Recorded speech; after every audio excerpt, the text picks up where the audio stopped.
Hello, everyone. I'm Reverend Roy Atwood, and this is Judson Memorial Church. Thank you for joining us at our worship service. If you'd like to follow along with this service in the bulletin, you can find it at judson.org/worship.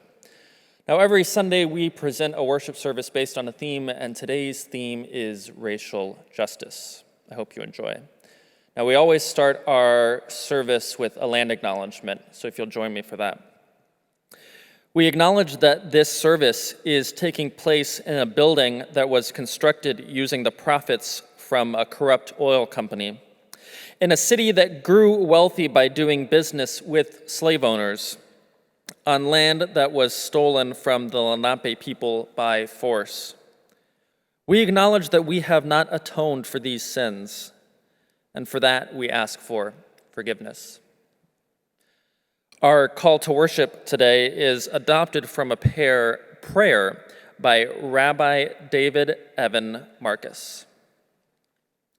As we enter into a time of spiritual reflection, we pray for the wisdom, resilience, and courage to do what is hard, to do what is necessary, to keep praying with our feet for equal justice for all people. Only then can we rest in a peace that truly restores our souls. Only then can any of us breathe. Freedom by Langston Hughes. Freedom will not come today, this year, nor ever, through compromise and fear.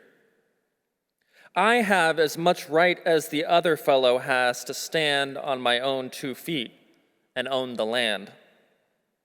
I tire so of hearing people say, let things take their course.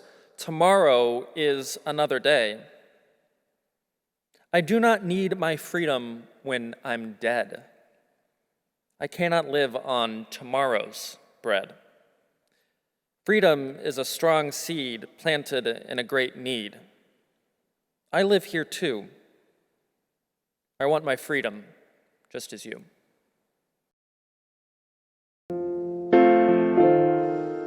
This song is called Perfect Way to Die, which doesn't make sense because there's not a perfect way to die. It doesn't make sense, just like all the lives we've lost doesn't make sense. So we have so much. So much.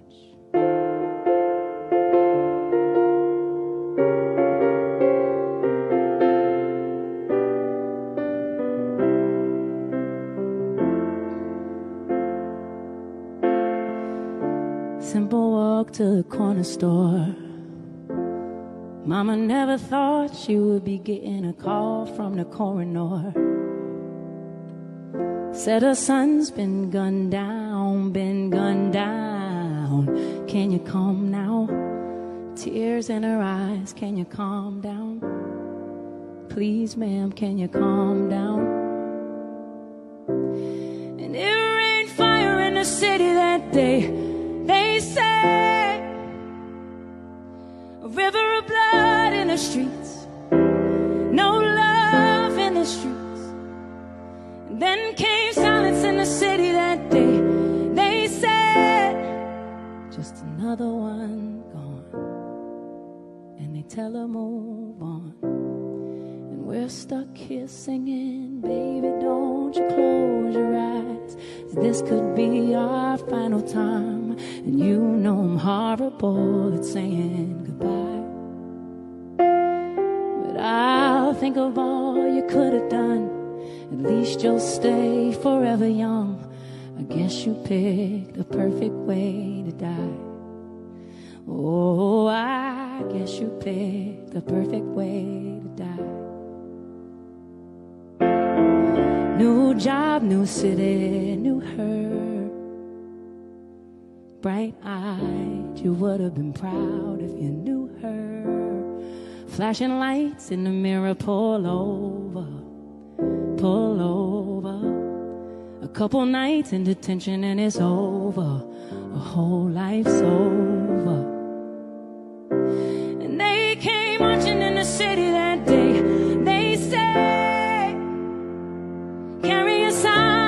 streets, crying eyes in the streets. And they heard nothing from the city that day. They say, just another one gone. And the city moved on. And we're stuck here singing, baby, don't you close your eyes, 'cause this could be our final time. And you know I'm horrible at saying goodbye. And I'll think of all you could have done. At least you'll stay forever young. I guess you'll pick the perfect way to die. Oh, I guess you'll pick the perfect way to die. Another dream lost, another king and queen lost, another broken promise they refuse to make right. Oh, another night that you're not here. Oh, another night to live in fear. Another reason to get out there and fight. But I say, baby, don't you close your eyes, 'cause this could be our final time. And you know I'm horrible at saying goodbye. And I'll think of all you could have done. At least you'll stay forever young. I guess you picked the perfect way to die. Oh, I guess you picked the perfect way.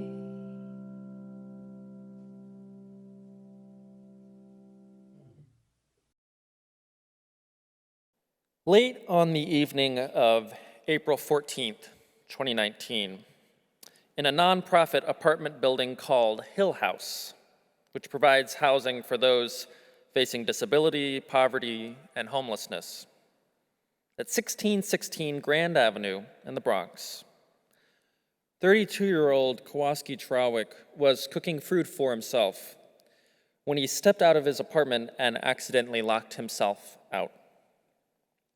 Worried that the lit stove might catch the building on fire, Trawick grew frantic and eventually called 911, asking for the fire department to come and let him back into his apartment. The building super and security guard, instead of helping Trawick to get back into his apartment, called 911 themselves, saying that he was mentally unstable and possibly intoxicated. The fire department arrived first and let Trawick back into his home. They were in and out of the building in 6 minutes. Now, 7 minutes after the fire department left, 2 police officers arrived and went up to where Trawick lived. Why they didn't immediately leave is a mystery, given that no crime was in progress. Even if Trawick were mentally unstable and intoxicated, he was in his own home at this point, which is perfectly legal as far as I can tell. Instead, the police officers pushed open the door to Trawick's apartment, which was still unlocked from when the fire department had opened it minutes earlier. When they opened the door, Trawick was holding a broom handle, and one of the officers immediately pulled out his taser, to which the other officer waved him away and responded, "We ain't going to tase him." Shocked, Trawick grabbed the knife he was cooking with and started asking repeatedly, "Why are you in my home? Why are you in my home?" It doesn't take a legal scholar to figure out that Trawick wasn't giving the police permission to enter. And seeing as they had no reason to suspect a crime was in progress, their presence clearly violated the Fourth Amendment, which protects us lowly citizens from unreasonable search and seizure by our own government. Now, undeterred by something as trivial as the U.S. Constitution, the police officers continued to engage with Trawick. When the officer with the taser in his hand saw the knife, he also pulled out his gun. Trawick refused to put down his knife in his own home, which again is not a crime, so the officer tased him. Trawick dropped to the floor, and the officers attempted to jump on him, but he hopped back up before they could detain him and started screaming, as one might be reasonably expected to do when you've just been tased by a government official in your own home. Trawick yelled, "I'm going to kill you all." And so the officer with his gun drawn fired 4 shots, hitting Trawick twice and killing him. The entire encounter between Trawick and the police lasted 2 minutes. And when more police arrived on the scene, the police supervisor asked, "Who's injured?" And 2 separate officers replied, "Nobody, just a perp." Somehow they managed to lie twice in 4 words, given that Kowalski Trawick was in fact somebody and was not a perpetrator of any crimes. Everything that I just told you is captured on body cameras and is publicly available to watch on YouTube. Yet last August, the Bronx District Attorney said that no crime had been committed. According to our government, it is perfectly legal to go into someone else's home without their permission, and once they threaten to kill you, to kill them, as long as the one doing the killing also works for the government. And that brings us to our ancient testimony for today. From the book of Acts, chapter 8, verses 26 through 38. An angel from the Lord spoke to Philip. "At noon, take the road that leads from Jerusalem to Gaza." And this is a desert road, so he did. And meanwhile, an Ethiopian man was on his way from Jerusalem, where he had come to worship. He was a eunuch and an official responsible for the entire treasury of Kandake. And Kandake is the title given to the Ethiopian queen. He was reading the prophet Isaiah while sitting in his carriage, and the Spirit told Philip, "Approach this carriage and stay with it." Running up to the carriage, Philip heard the man reading the prophet Isaiah, and he asked, "Do you really understand what you are reading?" The man replied, "Without someone to guide me, how could I?" Then he invited Philip to climb up and sit with him. This was the passage of scripture he was reading. "Like a sheep, he was led to slaughter, and like a lamb before its shearer is silent, so he didn't open his mouth. In his humiliation, justice was taken away from him. Who can tell the story of his descendants, because his life was taken from the earth?"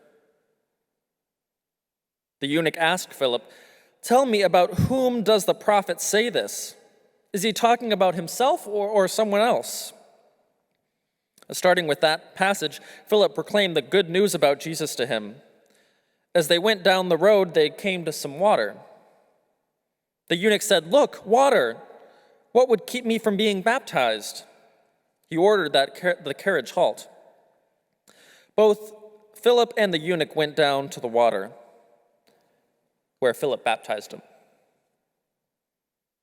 Now, the book of Acts, where that passage came from, tells the story of the early Christians following the death of Jesus. And the goal of the author is to explain how the movement of a Jewish teacher with Jewish disciples grew into a religion that aimed to break down barriers and attract adherents of all types. This particular story contains a panoply of social obstacles between these 2 men, Philip and the unnamed Ethiopian. For one, they come from different cultural tribes, which would probably view the other with at least some degree of skepticism. Now, it is unclear if there would be any racial division between the 2, so we do have to be careful mapping our modern-day distinctions into this encounter. In the least, the Ethiopian probably would have had a darker skin tone than Philip. Now, both of the individuals identify as men, but the Ethiopian is a eunuch. Scholars believe that it was somewhat common to have male servants castrated so that there wouldn't be any romantic involvement between them and the royal women they served. Now, it's not exactly clear how Philip knows that his counterpart is a eunuch, though, so I guess we're supposed to assume that there was a brief discussion of the other's genitalia. Who knows? And while the eunuch's unique sexual status might have put him at a disadvantage, we must also consider the fact that he was wealthy enough to ride in a chariot and educated enough to read. So we can imagine that both men could have entered the encounter with some degree of social anxiety, worried that the other person was the more esteemed. What the author of Acts wants to make clear is that this conversation was breaking down barriers.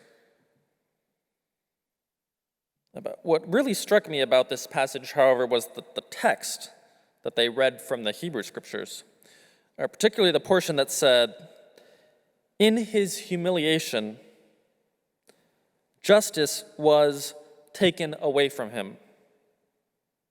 Who can tell the story of his descendants? Because his life was taken from the earth." With all that has been in the news these past few weeks and months, and honestly since 1619, that question, who can tell the story of his descendants because his life was taken from the earth, hit me right between the eyes. Who can tell the story of Kowalski Trawick? Who can tell the story of Dante Wright, of Adam Toledo, of Micaiah Bryant? Who can tell the story of George Floyd? Because their lives were taken from this earth. Because in their humiliation, in their debasement, when their lives were treated as mere trivialities, justice was taken away from them.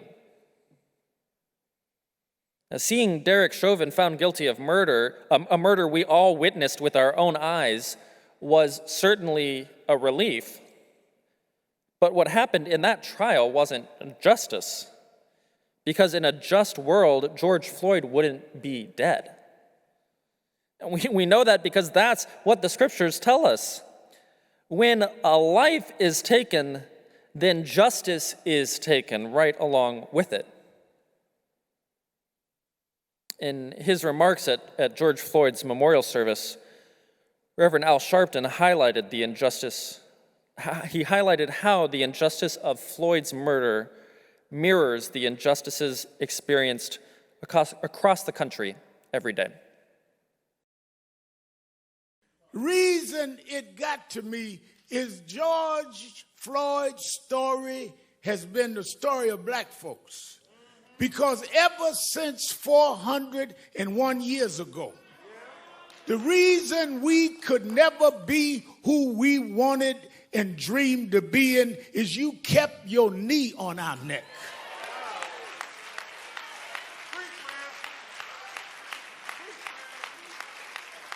We were smarter than the underfunded schools you put us in, but you had your knee on our neck.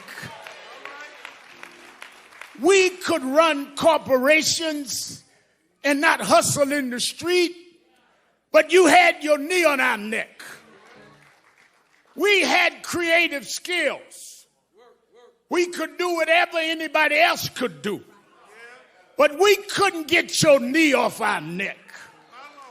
What happened to Floyd happens every day in this country, in education, in health services, and in every area of American life. It's time for us to stand up in George's name and say, get your knee off our necks.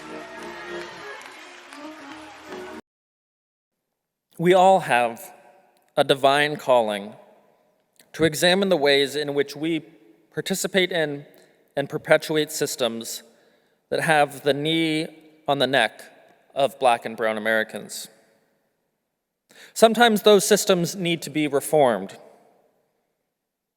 And sometimes those systems are so rotten that they need to be abolished. But first, they have to be examined. Structural racism only exists because we all collectively allow it to persist. We continue to give it the nourishment it needs to survive. Each and every one of us has to examine the myths we've been taught that allow structural racism to persist. The myth that the experiences and perspectives of white people are normative. The myth that the appropriate reaction to crime is more punishment and not more compassion. The myth that necessities like housing and education and health care are naturally expensive and not a product of strategic scarcity by those in power. The myth that a school or a workplace or a neighborhood or a church being overwhelmingly white is simply unfortunate. Instead of the blinking neon sign that says in all caps, racism is present here.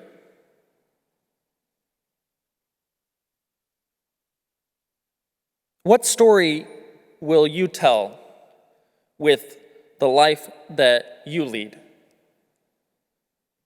Because every day, our racism kills someone who can no longer tell their own. Can I show you what I'm proudest of? The orphanage. I established the first private orphanage in New York City. The orphanage. I helped raise hundreds of children. I get to see them growing up. The orphanage. In their eyes I see you, Alexander. I see you every time. And when my time is up, have I done enough? Will they tell my story? Oh, I can't wait to see you again. It's only a matter of time.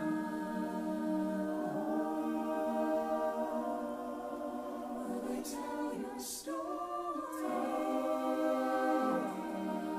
Who lives, who dies, who tells your story?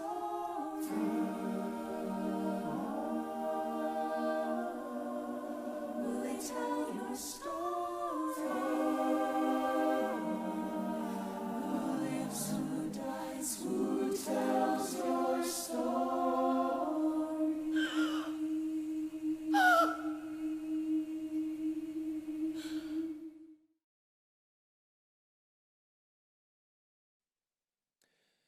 I hope this service has helped you reflect on the story that you tell with your life. The stories that you believe and perpetuate in your actions. Stories that we've come to understand deep down and accept for true, but are now finding out are myths. The racist stories that we've built our society around. Here at Judson, we're going to take part in some of that reflection. The church set aside $25,000 to fund an anti-racism fund this year, and we've started to decide how that money is going to be used. You'll be hearing some announcements over the next month or two, sometime in June, probably about the work that we're going to be doing to examine our own racism in our systems so that we can start to be an anti-racist church and confront the racism in the world. And I hope you'll take part in that work with us. Now, our final song will also be our offertory. So if you've enjoyed the service today, I hope you'll consider donating. You can Venmo us at Judson-Memorial Church, or you can find all of the giving info at judson.org/give. And after the song, if you're watching this live on Sunday morning, we'll continue our service in our Zoom watch party. We'll have our agape communion meal and our prayers of celebrations and concerns. So if you're watching this live on Sunday, you'll want to hop over to the Zoom now if you're not already there. Thanks for joining us today.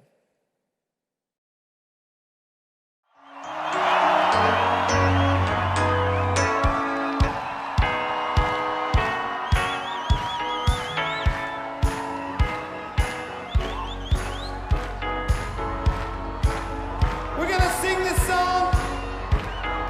We're going to sing this song. We're going to sing this song to all the leaders of the world that are oppressing people, wherever they might be. We're going to sing this song to all the people that think that you're supposed to fight wars in the name of God or in the name of Allah. That's unacceptable.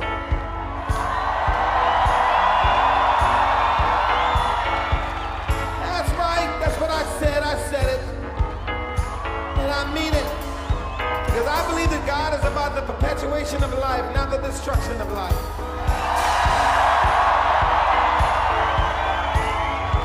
Yeah, I said it. And I mean it from the bottom of my heart. And I love you on top of saying it. I love you anyway. I'm going to sing this song to all the people that want to oppress and continue to do the old ways of racism and hatred and all that silliness. It's unacceptable. Do you agree with me? You know what? I sometimes think if I could see, I'd be kicking a lot of ass. You know that? Because it's unacceptable. Come on. Listen, you can't in one breath say we were made in God's image and then hate somebody. Come on. You all agree with me? Keep it real. So young people, I want y'all to understand that you got to move the world forward. We can't have haters. If you're going to be a hater, if you want to be a hater, why don't you drink some Haterade and just die?